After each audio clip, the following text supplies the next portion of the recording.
राम राम भक्तों, आप सभी का आपके अपने चैनल पर स्वागत है। बाबा जी की अनंत कथाओं की श्रृंखलाओं में से एक सुंदर कथा कहने जा रहा हूँ। मैनपुरी के वकील श्री राम रतन वर्मा महाराज जी के परम भक्तों में से थे।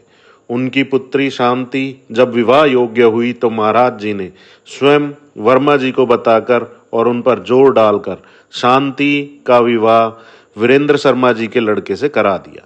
शांति जी मंगली थी और मंगली लड़के से ही उनका विवाह होना था, शास्त्रोक्त विद्या के अनुसार, परंतु वर्मा स्वयं मंगली न थे।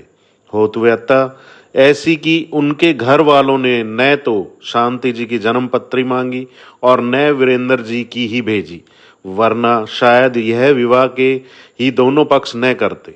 बाद में जन्म पत्री मिलाने पर ज्ञात हुआ कि इन कठिन ग्रहों की स्थिति के कारण विवाह के चौथे वर्ष वीरेंद्र जी का जीवन सूर्य जल में डूब जाने के कारण अस्त हो जाने की प्रबल संभावना है। अस्तु वीरेंद्र जी को किसी जलाशय अथवा नदी में स्नान नहीं करने दिया जाता था, परंतु भय तो भय है, वह भी मृत्यु का। किसी भी घटना अथवा दुर्घटना के कारण जिसमें जल की ही मुख्य भूमिका होती, ऐसा हो सकता था। अतः दोनों पक्षधारी सदा चिंतित रहते थे। परंतु यह विवाह भी तो महाराज जी ने ही तय किया था। क्या त्रिकालदर्शी बाबा जी इन सब बातों से अनभिज्ञ थे ऐसा करते समय? कुछ काल बाद बाबा जी आए और वीरेंद्र जी तथा उनके बुआ के लड़के आदि को लेकर नदी स्नान हेतु उठा ले गए। पहले तो वीरेंद्र जी किनारे ही खड़े रहे, बाद में बाबा जी का आश्वासन पाकर किनारे ही थोड़े से जल में स्नान करने लगे। तभी बाबा जी ने पीछे से आकर इन्हें धक्का दे दिया। वह गहरे जल में जा गिरे। ये तैरना जानते न थे तो बह चले।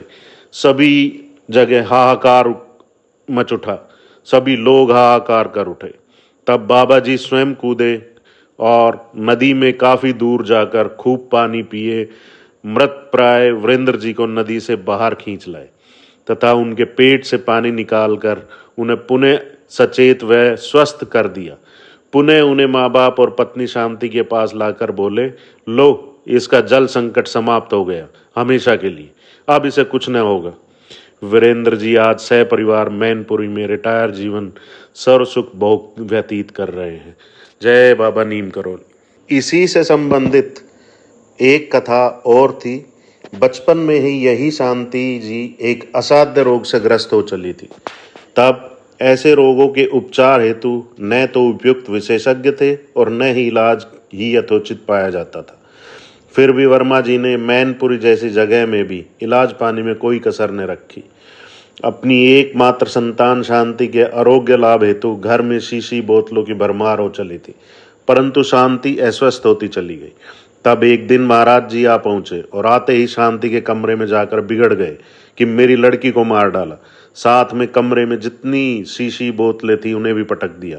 महंगी दवाओं की यह दुर्गत देख शांति की माँ आश्चर्य होने के साथ दुखी भी हो गई। तब बाबा जी ने अपने कंबल में करेंसी नोटों की भरमार बिखेरते हुए और भी अधिक रोष में कहा, ले, कितना खर्च हुआ तेरा इसके इलाज में, ले ले। शांति की माँ यह सब लीला देखकर और भी त्रस्त हो गई भय से। तब बाबा जी के आगमन की सूचना पाकर वर्मा जी भी आ गए कोर्ट से और यह सब देखकर सुनकर विनीत हो महाराज जी से क्षमा मांगने लगे। तब महान आश्चर्य से सबने देखा कि सारे करेंसी नोट गायब हो गए। पूछने पर महाराज जी बोले, हनुमान बैंक से आए थे, हनुमान बैंक में वापस चले गए।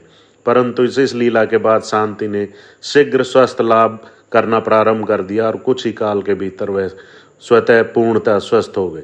जय बाबा नीम करोली।